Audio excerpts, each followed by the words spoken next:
Plasma membrane की बात करते हैं, जिसे प्लाज्मा लेमा भी बोल देते हैं, और इसके मॉलिक्यूलर कॉन्सेप्ट के बारे में बात करते हैं। ठीक है, topics to be cover: plasma membrane of eukaryotic and prokaryotic. Prokaryotic plasma membrane में कुछ कैरेक्टरिस्टिक्स डिफरेंस होता है, जैसे वहाँ पे रिस्पिरेशन हो जाता है, ठीक है, मीजोजोम्स होते हैं, ठीक है, उसके बाद फोटोसिंथेसिस हो जाता है, फिर देयर आर डिफरेंसेस। ठीक है, तो ये क्वेश्चन आ जाएगा।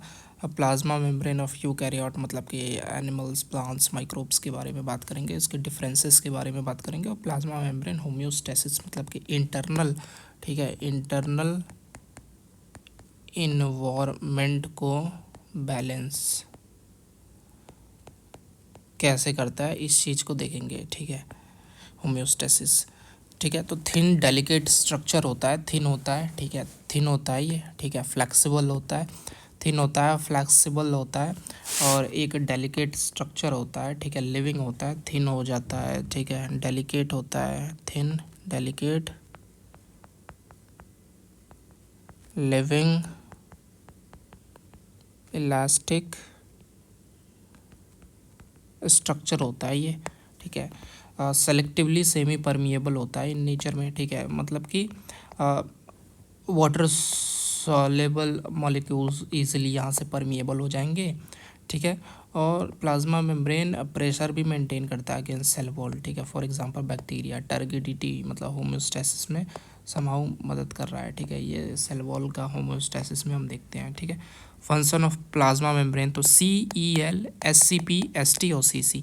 ठीक है, तो C से फंक्शन में क्या हो जाएगा, कंपार्टमेंटलाइजेशन हो जाएगा, EL से एंजाइम लोकलाइजेशन हो जाएगा, SCP से हो जाएगा साइट ऑफ, SCP से हो जाएगा कि SCP मतलब कि स्पेशल चैनल प्रोटीन हो जाएगा, ट्रांसपोर्ट में काम आ रहा है। ठीक है, ST सिग्नल ट्रांसडक्शन हो जाएगा, और CC सेल कम्युनिकेशन हो जाएगा। तो CEL, SCP, ST, CC मतलब कि कंपार्टमेंटलाइजेशन, एंजाइम लोकलाइजेशन, SCP मतलब कि सिंग क्या बोलते हैं, SCP।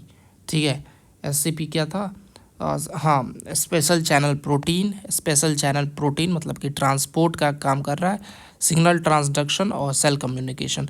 तो CEL, SCP, ST, CC तो कंपार्टमेंटलाइजेशन, ठीक है, एंजाइम लोकलाइजेशन,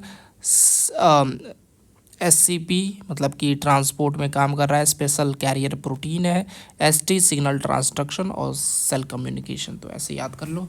ठीक है, तो सबसे पहले वही डायग्राम को याद कर लो। ठीक है, डायग्राम को याद कर लेते हैं। ठीक है, ऐसे बनाएंगे, ठीक है, वॉक्यूल डालेंगे, इसके अंदर हाइड्रोलाइटिक एंजाइम डालेंगे, ऐसे करके बोल देंगे कि भाई ये कंपार्टमेंटलाइजेशन कर रहा है। ठीक है, कंपार्टमेंटलाइजेशन का मतलब क्या हुआ कि मेम्ब्रेन अनब्रोकन कंटिन्यूअस स्ट्रक्चर। ठीक है, membrane unbroken continuous enclose structure. ठीक है, membrane unbroken continuous enclose all content. ठीक है, तो कंपार्टमेंटलाइजेशन में क्या है कि membrane unbroken continuous enclose all content. ठीक है, एक्सेप्शन होता है कि कंपार्टमेंटलाइजेशन डिसकंटिन्यूअस होता है कुछ ऑर्गेनल्स में, जैसे न्यूक्लियर मेम्ब्रेन में न्यूक्लियर पोर्स होते हैं, और न्यूक्लियर पोर्स जो होते हैं, ठीक है, वो मेनी होते हैं, मतलब कि 1000 भी हो सकते हैं। ठीक है, न्यूक्लियर पोर्स होते हैं। ठीक है, और मेम्ब्रेन ऑफ सर्म ऑर्गेनल्स में जैसे कि माइटोकॉन्ड्रिया में पोरिन्स आके प्रेजेंट हो जाते हैं, तो यहाँ पे डिसकंटिन्यूअस हो जाता है। Otherwise compartmentalisation membrane broken continuous enclosed all content होता है, लेकिन डिसकंटिन्यूअस ये दोनों में हो गया। इससे क्या होगा, इफिशियंसी ज़्यादा हो जाएगा, डिवीजन ऑफ लेबर, ठीक है, ऑर्गेनल है विद इन सेल तो ये भी ज़्यादा हो जाएगा। ठीक है, प्रोकैरियोट में ये फीचर नहीं है, कंपार्टमेंटलाइजेशन हो गया।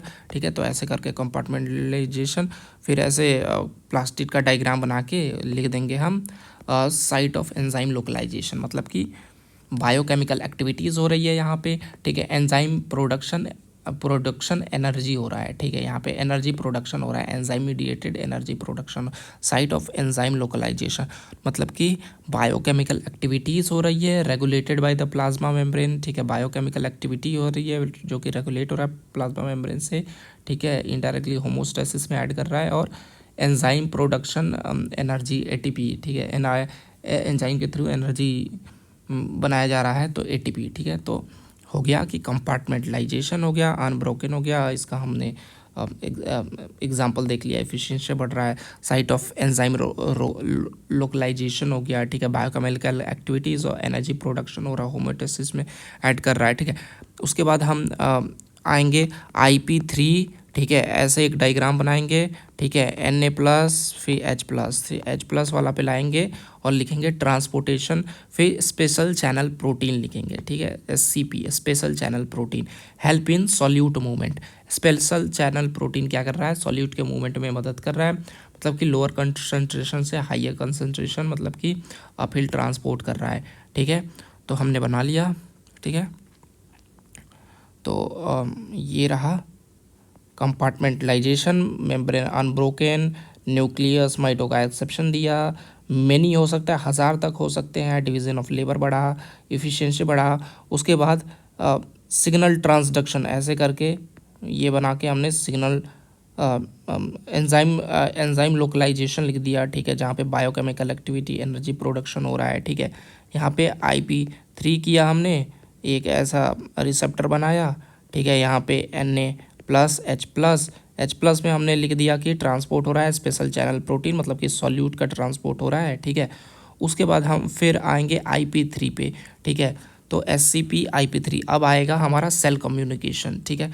तो सेल कम्युनिकेशन नहीं, SCP के बाद आएगा IP3 सिग्नल ट्रांसडक्शन, ठीक है। IP3 सिग्नल ट्रांसडक्शन, ठीक है। ट्रांसडक्शन का मतलब होता है मिलना, ठीक है। तो सिग्नल ट्रांसडक्शन में क्या हो जाएगा, IP3 सिग्नल ट्रांसडक्शन में क्या हो जाएगा कि एक्ट एज रिसेप्टर की तरह काम कर रहा है टू ट्रांसमिट इंफॉर्मेशन, ठीक है। एक्स्ट्रा सेलुलर इन्वायरमेंट से भी कर रहा है और नेबरिंग सेल से भी कर रहा है, ठीक है।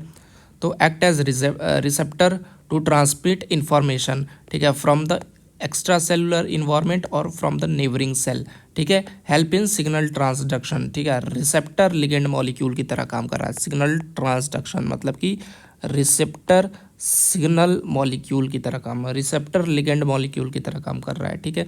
रिसेप्टर लिगेंड मॉलिक्यूल, और आखिरी है सेल कम्युनिकेशन, ठीक है। सेल कम्युनिकेशन करने के लिए हम कार्बोहाइड्रेट्स देखते हैं, ठीक है। ये वो कराता है, एंकरिंग कराता है, ठीक है। एंकरिंग के बाद वो कराता है, इंटरेक्शन होता है दोनों का, ठीक है। सेल रिकॉग्निशन होता है, फिर इम्यून रिस्पॉन्स होता है। सेल रिकॉग्निशन, एंकरिंग, फिर इम्यून रिस्पॉन्स, ठीक है। तो ये हो जाता है, ठीक है। इसके 3 रोल हो गए। तो मैं याद कर रहा हूँ इन चीज़ों को। उसके बाद छठा जो प्रॉपर्टीज़ है, ये वेसिकुलर साइटोसिस, मतलब कि ट्रांसपोर्टेशन भी करवाता है। एक्सोसाइटोसिस, इंडोसाइटोसिस, जो कि वेसिकुलर साइटोसिस में आता है, ठीक है। इसे पूरा लिखना भी होता है कि एक्सोसाइटोसिस और इंडोसाइटोसिस वेसिकुलर साइटोसिस में मदद कराता है, ठीक है। उसके बाद हम कॉम्पोजिशन ऑफ प्लाज्मा मेम्ब्रेन देखेंगे कि प्लाज्मा मेम्ब्रेन में है क्या। तो याद हो गया, ठीक है। ये ऐसा डायग्राम बनाया, ठीक है। ये हमारा हो गया कंपार्टमेंटलाइजेशन, ये हो गया एंजाइम लोकलाइजेशन, ठीक है। एंजाइम लोकलाइजेशन के बाद हमारा आएगा मतलब कि H+, यहाँ पे हो जाएगा सिग्नल ट्रांसडक्शन, ठीक है। IP3 ये हो जाएगा हमारा सिग्नल, या नहीं, यहाँ पे हो रहा था स्पेशल चैनल प्रोटीन, यहाँ पे सिग्नल ट्रांसडक्शन, यहाँ पे सेल कम्युनिकेशन, ठीक है। और नीचे वेसिकुलर मूवमेंट, ठीक है। कॉम्पोजिशन ऑफ प्लाज्मा मेम्ब्रेन की बात करते हैं कि प्लाज्मा मेम्ब्रेन में है क्या। तो केमिकली, ठीक है, प्लाज्मा मेम्ब्रेन में 3 चीज़ें हैं। लिपिड है जो कि अप्रॉक्स 40% है, प्रोटीन है जो कि ज़्यादा है, अप्रॉक्स 60% है। सिक्रीटरी सेल्स में ज़्यादा होंगी, ठीक है, सिक्रीटरी सेल्स में ज़्यादा होंगी, मोर इन सिक्रीटरी सेल्स, ठीक है।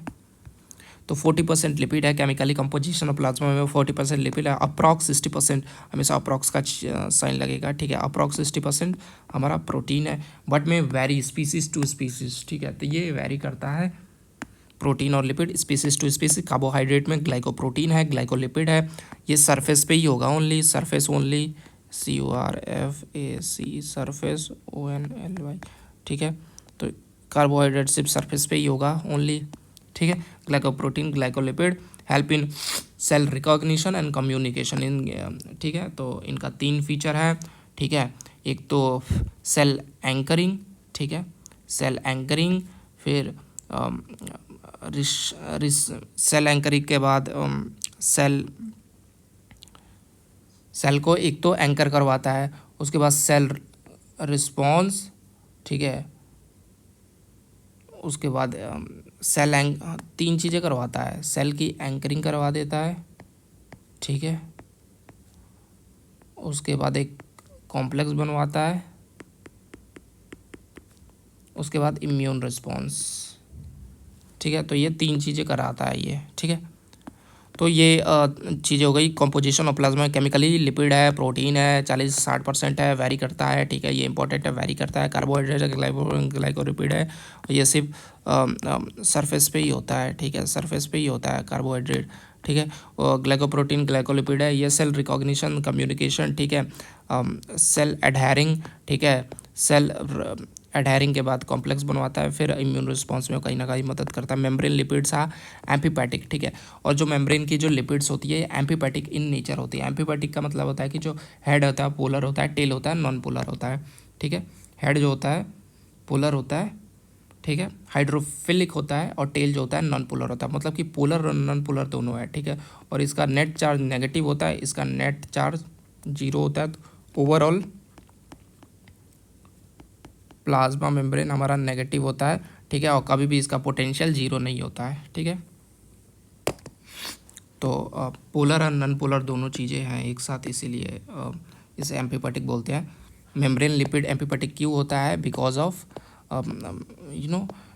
टू टेंडेंसी, एम्फी का मतलब टू टेंडेंसी, तो because of the presence of their phospholipid head और टेल, ठीक है। कॉम्पोजिशन और मेजर लिपिड का बात करते हैं, ठीक है, ये तो हो गया, ठीक है। तो ये केमिकली हम चीज़ों को देख लिए।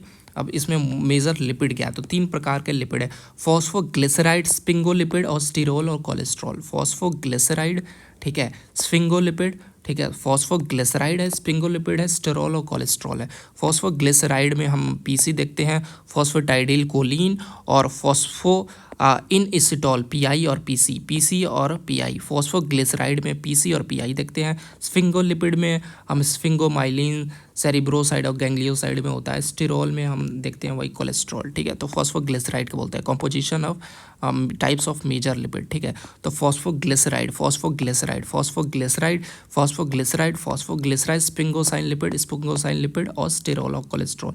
तो लिपिड में भी 3 है, फॉस्फोग्लिसराइड, स्पिंगोसाइन लिपिड और कोलेस्ट्रॉल और स्टेरॉल। फॉस्फोग्लिसराइड में पीसी और पीआई, पीसी मतलब फॉस्फेटाइडिल कोलिन और पीआई मतलब कि फॉस्फो इन एसिटॉल, ठीक है, फॉस्फेटाइडिल कोलिन पीसी, ठीक है। ये फॉस्फेटाइडिल पीसी कहाँ पे होता है? फॉस्फेटाइडिल कोलिन जो है फॉस्फोग्लिसराइड में मोस्ट अबंडेंट फॉस्फोलिपिड होता है यूकैरियोटिक मेम्ब्रेन में, ठीक है।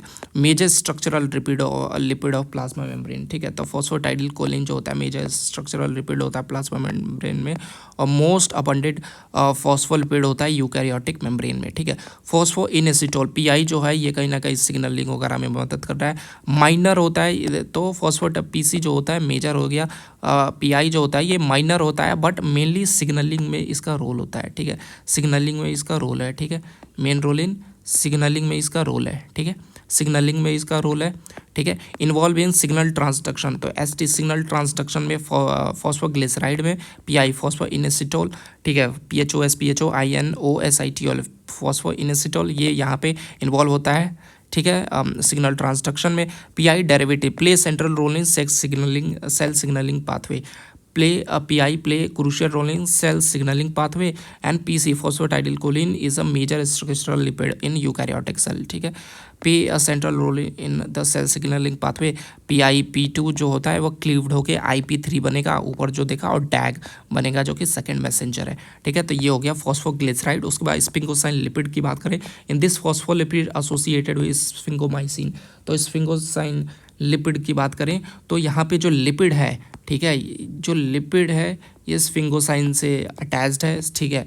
और ये सेरिब्रोसाइड और गैंग्लियोसाइड इनके 2 सब डिवीज़न है कि सेरिब्रोसाइड और गैंग्लियोसाइड। नर्व ब्रेन रिलेटेड जो भी क्वेश्चन होगा वहाँ पे सबसे ज़्यादा यही मिलेंगे, ठीक है। नर्व सिस्टम मेम्ब्रेन स्फिंगोसाइन लिपिड में वो होता है, तो लिख देंगे कि नर्वस सिस्टम का जो मेम्ब्रेन होता है वहाँ पे स्पिंगोसाइन लिपिड ज़्यादा मिलता है, ठीक है, नर्वस सिस्टम वाले में वो स्पिंगोसाइन लिपिड ज़्यादा मिलता है, ठीक है। तो फॉस्फोग्लिसराइड हो गया, ठीक है, पीसी हो गया, फॉस्फेटाइडिल कोलिन हो गया, पीआई हो गया, ठीक है। PC structural major structural abundant phospholipid है यूकैरियोटिक में पीआई जो है central role in signal transduction, ठीक है। IP pi P3 PIP2 PIP2 से क्लिप्ड होके IP3 और डैग बना रहा है, ठीक है। उसके बाद स्पिंगोसाइन लिपिड की बात करते हैं, ये एसोसिएटेड होता है स्पिंगोमाइलिन से सेरिब्रोसाइड और गैंग्लियोसाइड हम देखते हैं मेजरली नर्वस वाली जहाँ पे भी चीज़ें नर्वस सिस्टम का जो मेम्ब्रेन होता है वो स्पिंगोसाइड लिपिड में रिच होता है। उसके बाद हम देखते हैं कोलेस्ट्रॉल और स्टेरॉल, ठीक है, ये स्टेरॉइड लिपिड है, स्टेरॉइड लिपिड है जो कि माइनर लिपिड है, it's a minor lipid MINOR,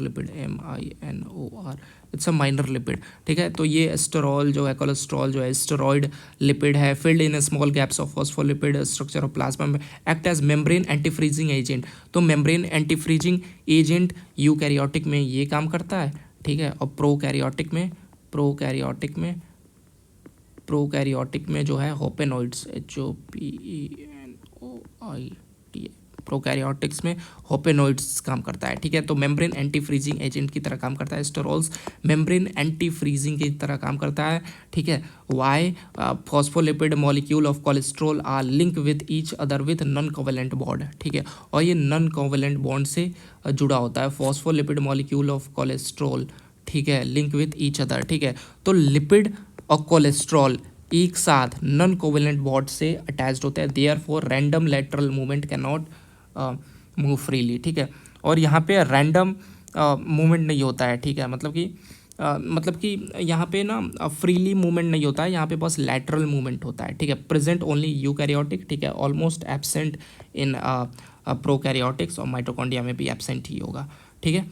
membrane anti freezing agent होता है कोलेस्ट्रॉल, ठीक है, मेम्ब्रेन एंटी फ्रीजिंग एजेंट होता है, ठीक है, रेगुलेट करता है फ्लूइडिटी को। मेम्ब्रेन एंटी फ्रीजिंग एजेंट क्यों होता है कोलेस्ट्रॉल, ठीक है, स्टेबिलिटी प्रोवाइड करता है, ठीक है, स्टेबिलिटी प्रोवाइड कर रहा है ये स्टेबिलिटी STABILITY स्टेबिलिटी प्रोवाइड कर रहा है ये, ठीक है।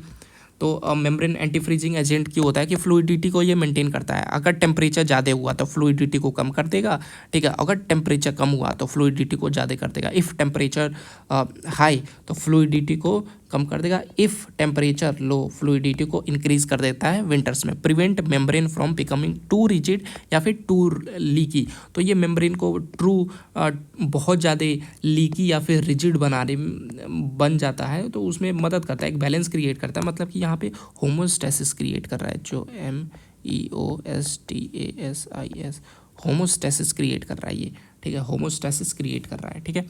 तो तीन चीज़ें हो गए, मेम्ब्रेन एंटी फ्रीजिंग एजेंट की तरह काम कर रहा है ये, ठीक है। हमने देखा लिपिड मॉलिक्यूल्स है, ठीक है, फ्लूइडिटी में मदद कर रहा है, इम्परमिएबल बैरियर वगैरह बना रहे हैं।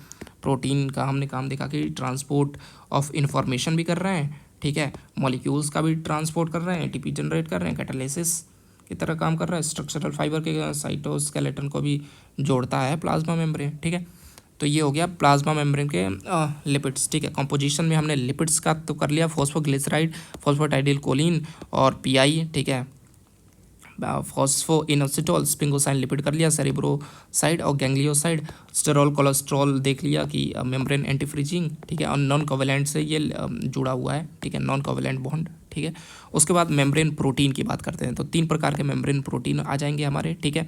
मेम्ब्रेन प्रोटीन में हमारा सबसे पहले आता है इंटीग्रल प्रोटीन, इंट्रिंसिक प्रोटीन, ठीक है, या फिर ट्रांस मेम्ब्रेन प्रोटीन, ठीक है, इंटीग्रल प्रोटीन या फिर इंट्रिंसिक INTRINSIC इंट्रिंसिक प्रोटीन, ठीक है। इनके तीन काम होते हैं, ठीक है। तो ट्रांस मेम्ब्रेन प्रोटीन जो कि कम्प्लीटली पेनिट्रेटेड है throughout the lipid bilayer, ठीक है। तो इंटीग्रल और इंट्रिंसिक प्रोटीन ये एक ट्रांस मेम्ब्रेन प्रोटीन है, ठीक है, it's a transmembrane protein, ठीक है, it's a transmembrane protein जो कि कम्प्लीटली पेनिट्रेटेड है throughout the lipid bilayer, ठीक है। Note little bit of protein exposed on both side, ठीक है। तो integral protein completely penetrated throughout the lipid bilayer, लेकिन नोट ये करने वाली बात है कि थोड़ी सा लिटिल बिट पार्ट जो होता है वो एक्सपोज होता है both side of the upper layer, मतलब कि साइटोसोलिक एरिया में भी एक्सपोज होता है, एक्स्ट्रा सेलुलर मेम्ब्रेन सरफेस में भी ये एक्सपोज होता है। ठीक है, तो ऐसे ऐसे ऐसे ऐसे ऐसे ऐसे ऐसे ऐसे डायग्राम बनाएंगे। ठीक है, उसके बाद हम इंट्रिंसिक और इंटीग्रल प्रोटीन बना देंगे, ये हमारा चैनल बन गया। ठीक है, तो ये लिख देंगे चैनल, ये हो गया इंट्रिंसिक और इंटीग्रल प्रोटीन। ठीक है, उसके बाद हम देख देंगे नॉन पोलर हाइड्रोफोबिक टेल हो गया। ठीक है, और जो कि लिपिड का टेल हो गया। ठीक है, ये हाइड्रोफिलिक है, गया एम्फीपैथिक नेचर है। ठीक है, पोलर नॉन पोलर है। ठीक है, और ये टेल टू टेल, ये टेल टू टेल अरेंजमेंट है। ठीक है, टेल टू टेल अरेंजमेंट। ठीक है, और हम देखते हैं कि यहाँ पे थोड़ा एक्सपोज है, मतलब कि एक्स्ट्रा सेलुलर मैट्रिक्स और साइटोसोलिक एरिया में भी ये थोड़ा एक्सपोज्ड है। ठीक है, और नॉन कोवेलेंटली ये अटैच्ड है। ठीक है, नॉन कोवेलेंटली ये अटैच्ड होते हैं लिपिड बाइलेयर मॉडल। ठीक है, उसके बाद पेरिफेरल और मेम्ब्रेन प्रोटीन की बात करेंगे। ठीक है, ऑपोजिट ऑफ इंट्रिंसिक प्रोटीन और integral protein completely present outside. ठीक है, द बाइलेयर। ठीक है, तो पेरिफेरल प्रोटीन जो हैं ये कम्प्लीटली आउटसाइड होते हैं। इनका 3 काम था। ठीक है, एक तो चैनल की तरह काम था। ठीक है, एक तो सिग्नल की तरह काम कर रहे थे, चैनल की तरह काम कर रहे थे ये। ठीक है, एक तो सिग्नल की तरह काम कर रहे थे ये, और तीसरा मूवमेंट ट्रांसपोर्ट ऑफ मॉलिक्यूल्स भी करा रहे थे। ठीक है, तो इनका 3 काम हो गया। ठीक है, transport of molecule, signal link. ठीक है, और चैनल की तरह काम कर रहे थे। उसके बाद हमारा आता है पेरिफेरल प्रोटीन, ऑपोजिट है इंट्रिंसिक प्रोटीन से, ये कम्प्लीटली आउटसाइड है। इंट्रिंसिक जो है थोड़ा बाहर भी था, लेकिन ये पूरा ही बाहर है, अंदर नहीं है। और ये non covalently attached, they are non covalent, link with polar head of lipid molecule and integral protein. ठीक है, तो ये देख इंटीग्रल प्रोटीन से भी जुड़ा हुआ है और पोलर हेड ऑफ लिपिड से भी जुड़ा हुआ है नॉन कोवेलेंट बॉन्ड के थ्रू। ठीक है, तो पेरिफेरल जो प्रोटीन है ऐसे ऐसे ऐसे ऐसे पेरिफेरल प्रोटीन बना देंगे। ये तो हमारा इंटीग्रल प्रोटीन हो गया। ठीक है, ये सब हम देख लेंगे। ठीक है, तो ये जो है यहाँ पे इंटीग्रल प्रोटीन से भी जुड़ा है और हेड ऑफ द लिपिड से भी जुड़ा है नॉन कोवेलेंट बॉन्ड के साथ। ठीक है, तो पेरिफेरल मेम्ब्रेन प्रोटीन जो है नॉन कोवेलेंटली अटैच्ड है। ठीक है, लिपिड के हेड के साथ और इंटीग्रल प्रोटीन के सरफेस के साथ। इंटीग्रल प्रोटीन सरफेस जो कि बिट एक्सपोज्ड है, बिट एक्सपोज्ड। बस ये हो गया। ठीक है, तो ये हम कर देंगे कि ये भी नॉन कोवेलेंट है। Lipid anchor protein. ठीक है, lipid anchor protein, lipid anchor protein. ठीक है, present outside the lipid bilayer. ठीक है, तो ये जैसे कि ये आउटसाइड लिपिड बाइलेयर प्रेजेंट है, ये भी आउटसाइड। लिपिड एंकर प्रोटीन सब में नॉन कोवेलेंट जाएगा, लेकिन लिपिड एंकर प्रोटीन एक एक्सेप्शन आता है, यहाँ पे कोवेलेंटली बॉन्डिंग होती है। ठीक है, lipid anchor protein present outside the lipid bilayer. ठीक है, लिपिड एंकर प्रोटीन जो होता है आउटसाइड प्रेजेंट होता है लिपिड बाइलेयर के, और ये कोवेलेंटली लिंक होता है polar head of bilayer only, और यहाँ पे सिर्फ पोलर हेड से ही अटैच होता है, यहाँ पे इंट्रिंसिक से नहीं होता है। ठीक है, तो यहाँ पे सिर्फ हेड से ही अटैच होगा ये। ठीक है, हेड से ही होगा ये, इंट्रिंसिक से अटैच नहीं होगा। ठीक है, ये इंट्रिंसिक है, इससे अटैच नहीं होगा, ओनली उसी से अटैच्ड होगा। ठीक है, लिपिड एंकर प्रोटीन। ठीक है, और ये कोवेलेंटली अटैच्ड होता है, present outside the lipid bilayer, और लेकिन बट ये तो एक सिमिलैरिटी मिल जाएगा, लेकिन ये एक डिफरेंस मिल जाएगा कि कोवेलेंटली अटैच्ड है ये। ठीक है, तो हम ऐसे ऐसे ऐसे ऐसे करके डायग्राम बना लेंगे। ठीक है, ये हेड है, यहाँ पे देखते हैं कि अटैच हो रहा है। ठीक है, कि lipid anchor protein of plasma membrane attach with the lipid part of what, तो हेड पार्ट से अटैच है। ठीक है, तो ऐसे करेंगे, फिर पी बनाएंगे। ठीक है, फिर 1 2 3 3 बॉक्सेस बनाएंगे, फिर ऐसे करके 2 डॉट मॉलिक्यूल्स बनाएंगे, फिर एंकर्ड प्रोटीन लगा देंगे। ठीक है, तो हमने कैसे बनाया। ठीक है, एक लिया। ठीक है, यहाँ से हम पी बनाएंगे। ठीक है, ऊपर जाएंगे 1 2 3, उसके बाद यहाँ से हम 1 डॉट, फिर ऐसे ऐसे ऐसे लिपिड एंकर प्रोटीन बना देंगे। ठीक है, अब इसका देखते हैं लिंकेज है। ये जो डॉट डॉट हमने बनाया था वो लिंकेज है, ये जो हमने बनाया था ये एंकर्ड प्रोटीन है। ओवरऑल ये क्या है, पेराइल ग्रुप ऑफ लिपिड हो गया, पेराइल ग्रुप ऑफ लिपिड हो गया, दीज आर बिकॉज 5 है ना, 1 2 3 4 5, ठीक है। 5 5 कार्बन आइसोप्रेनॉइड्स या फिर हाइड्रोकार्बन के ये बने हुए हैं, these are made up of 5 5 carbon isoprenoids या फिर हाइड्रोकार्बन से बने हुए हैं, 5 आइसोप्रेनॉइड्स या फिर हाइड्रोकार्बन से बने हुए पेराइल ग्रुप ऑफ लिपिड है। इन पहला क्या है, इन एसीटोल है, इन एसीटोल है, इन ओसीटोल है, ठीक है। हमने फॉस्फोग्लिसराइड में भी देखा था पीआई मॉलिक्यूल फॉस्फो इन एसीटोल, ठीक है। उसके ऊपर लिखा था फॉस्फेटिडिलकोलिन, तो यहाँ पे इन एसीटोल है, एन एसिटाइल ग्लूकोसामीन है, मैनोज है, ठीक है। इन एसीटोल है, ठीक है, एन एसिटाइल ग्लूकोसामीन है, मैनोज है, इथेनॉल अमाइन है, ग्लाइकोसिल फॉस्फेट है, ठीक है। ये लिपिड एंकर्ड प्रोटीन हो गया, ठीक है। नोट करो कि 30% of the protein encoded in animal genome are membrane protein, ठीक है। ये हो गया हमारा, ओके, ये खत्म हो गया, सेल वॉल शुरू है।